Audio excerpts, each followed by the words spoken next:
के अंतरों का अध्ययन करना है। कक्षा 11 के विद्यार्थी ध्यान दें। प्रश्नावली 1.4 इसमें यूनियन और इंटरसेक्शन इसके पिछले वाले वीडियो में बताया गया था। आज के वीडियो में अगर कोई दो सेट दिए हैं तो उसका अंतर कैसे निकाला जाए, एक तो अंतर निकालना बताएंगे। प्रिय विद्यार्थियों, एक तो अंतर निकालना सीखिए और उसके बाद इसकी डेफिनेशन सीखिए। दोनों काम अति आवश्यक है। प्रिय विद्यार्थियों, ये आपके सामने है कि ए और बी दिया है तो ए माइनस बी कैसे निकाला जाए, दो समुच्चयों का अंतर। तो इसमें देखिए निकालने का तरीका मैं बता देता हूँ। डेफिनेशन से देखिए यही भाव निकलता है। ए और बी में देखिए कॉमन एलिमेंट कौन है, 3 4 यहाँ है, 3 4 यहाँ है। अब ए माइनस बी निकालना है, इसका मतलब जो कॉमन एलिमेंट है वो ए से निकाल देना है। ए में से बी घटाना है तो इसका मतलब ए से ए और बी के जो कॉमन एलिमेंट हैं वो आप निकाल देंगे, अर्थात 1 और 2 आपका ए माइनस बी होगा। प्रिय विद्यार्थियों, यहीं पर अगर बी माइनस ए पूछ दिया जाए तो बी में से ए यूनियन बी के कॉमन एलिमेंट, ए और बी के कॉमन एलिमेंट आपको हटाने होंगे बी में से। तो बी ये है, कॉमन एलिमेंट कौन है, 3 4, इसका मतलब 5 6 7। इस चीज़ को आप समझिए। इसके बाद डेफिनेशन समझिए। फिर एक बार समझिए कि दो समुच्चयों का अंतर निकालना है। मैंने कल्पना किया कि दो सेट ये हैं, एक सेट में 1 2 3 4 अवयव हैं, दूसरे सेट में 3 4 5 6 7 अवयव हैं। ए माइनस बी निकालना है तो ए से ए और बी के कॉमन एलिमेंट आप निकाल दीजिए। ए से ए और बी के कॉमन एलिमेंट 3 4 हैं तो ए में से एक कॉमन एलिमेंट निकाल दिए, कितना बचा, 1 और 2। बी से ए और बी के कॉमन एलिमेंट अगर निकाल देंगे तो ए बी माइनस ए निकल आएगा। अब ए और बी की डेफिनेशन क्या है, इसको समझने का प्रयास करिए। देखिए, यदि कोई दो सेट ए और बी इस प्रकार हैं कि ए में से बी के सभी अवयव हटाने पर जो समुच्चय शेष रह जाता है तो उसे ए माइनस बी द्वारा प्रदर्शित करते हैं। इसे ए और बी समुच्चयों का अंतर कहते हैं। फिर समझिए ध्यान से, यदि दो समुच्चय ए और बी हैं तो ए में से बी के सभी अवयव हटाने पर ए, अब देखिए वही बात है, ए में से बी के सभी अवयव, तो बी के कौन कौन अवयव हैं, 3 4 5 6 7। अब 3 4 ही तो हटेंगे, 5 6 7 है ही नहीं, तो वो क्या हटेगा। तो उसी बात को मैंने आपको बताया कि जो कॉमन एलिमेंट अगर ए से आप निकाल दें तो ए माइनस बी निकल जाएगा। बात समझ गए। ए से बी के सभी अवयव हटाने पर जो प्राप्त होगा ए माइनस बी कहलाएगा। डेफिनेशन में इस प्रकार से बताया है। तो अब देखिए इसकी प्रतीकात्मक डेफिनेशन अगर हम बनाने का प्रयास करें, परिभाषा ये है आपकी, अगर कोई पूछता है तो परिभाषा आपकी ये बनती है मैथमेटिक्स में। प्रतीकात्मक डेफिनेशन इस प्रकार से, x colon x belongs to A minus B में x के सभी अवयव होंगे। देखिए ए माइनस बी में ए के ही सभी अवयव हैं और बी के अवयव क्या हैं, and x is not equal to B, B का कोई भी अवयव ए माइनस बी में नहीं होगा। डेफिनेशन हो गई। जो बात परिभाषा में कही गई वही बात ए माइनस बी की डेफिनेशन बन गई। x belongs to A and x is not belongs to B. अगर b माइनस ए की डेफिनेशन पूछी जाए तो x colon x belongs to b and x is not belongs to a। Understand. सभी विद्यार्थी इसका वैन आरेख भी समझ लें, क्योंकि वैन आरेख का भी जिक्र हो चुका है। ए और बी दो सेट हैं, ये ए है और ये बी है और ये यूनिवर्सल सेट है। तो ए माइनस बी क्या होगा, देखिए कॉमन एलिमेंट यही है, ये ए में से हटा दिया जाएगा। जो मैंने आपको बात बताई थी, आप वैन आरेख में वही बात देख रहे हैं। ए माइनस बी छायांकित भाग।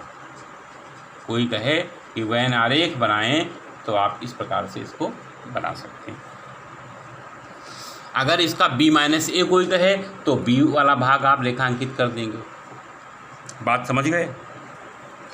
एक पॉइंट और समझ लीजिए, उसके बाद मैं एक्सरसाइज पे आ जाऊंगा।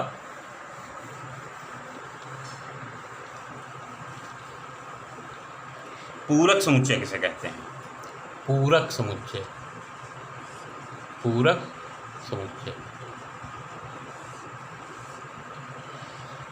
मान लिया कोई U समष्टि समुच्चय है। समष्टि समुच्चय की डेफिनेशन आपकी वीडियो में पड़ी है, देख सकते हैं।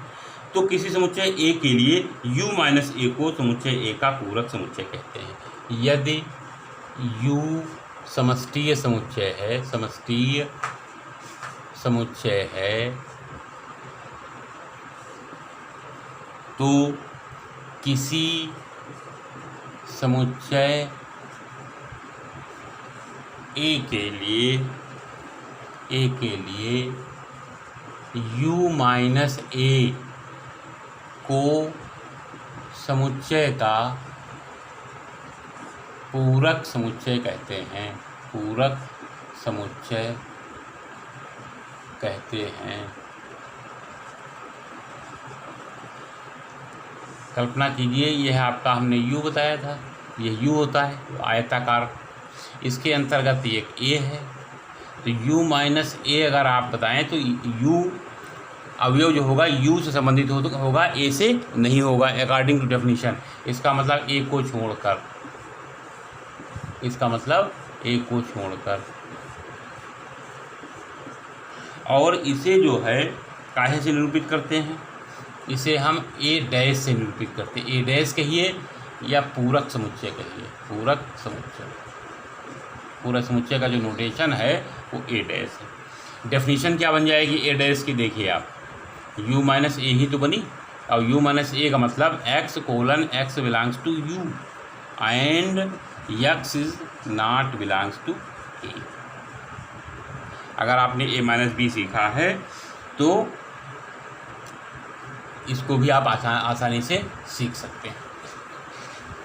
कुछ दो सूत्र और आपको बताएंगे, इसका प्रूवमेंट भी अगर आप लोग पूछेंगे तो बताया जाएगा।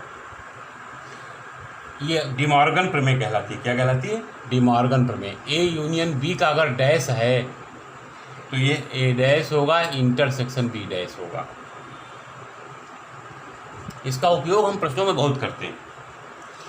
सेकेंड देखिए डिमॉर्गन के प्रमेय क्या है, ए इंटरसेक्शन बी का डैश अगर है तो ये ए डैश यूनियन बी डैश होगा। कहने का तात्पर्य अगर है यूनियन की होल डैश अगर है तो इंटरसेक्शन में कन्वर्ट होगी अलग अलग डैश के। इसी प्रकार से इंटरसेक्शन का होल डैश है तो ए डैश और बी डैश का यूनियन होगा। इस प्रमेय की आप लोग अगर कमेंट करेंगे तो इसका प्रूवमेंट भी बताया जाएगा। और अब आगे देखिए आप, प्रश्न नंबर जो चल रहे थे उनमें इसी प्रकार के प्रश्न हैं और मैं समझता हूँ बड़ी आसानी से आप कर लेंगे। प्रश्नावली 1.4 का सवाल नंबर 9 में इस प्रकार की प्रॉब्लम्स आ गई। प्रश्न नंबर 9, ए बराबर दिया है 3, 6, 9, 12, 15, 18 और 21। बी बराबर आपका है 4, 8, 12, 16, 20 और सी बराबर है आपका 2, 4, 6, 8, 10, 12, 14 और 16 और डी बराबर आपका है 5, 10, 15 और 20। अब यहाँ पर इसमें 12 प्रश्न दिए हुए हैं, ए माइनस बी पूछ रहा है। देखिए ए में 3, 6, 9, ए माइनस बी का मतलब ए से बी के एलिमेंट घटा दिए जाएं।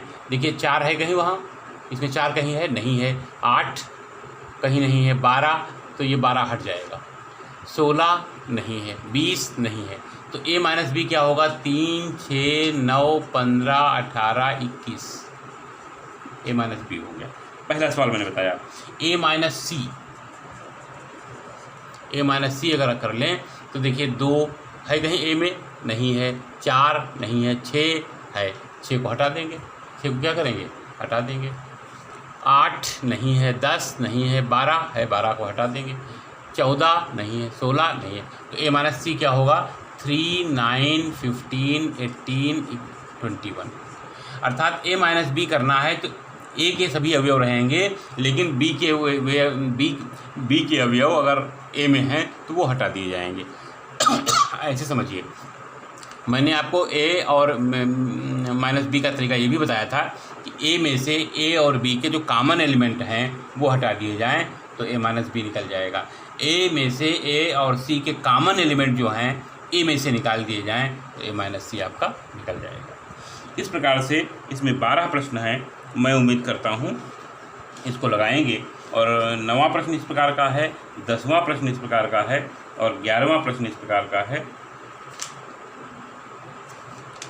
और 12वां प्रश्न मैं बताऊंगा। तो होमवर्क में आपका हो गया 9 क्वेश्चन, 10 क्वेश्चन, 11 और सिंपल है, लेकिन 12वां क्वेश्चन मैं अगले वीडियो में आपको बताऊंगा। Thank you.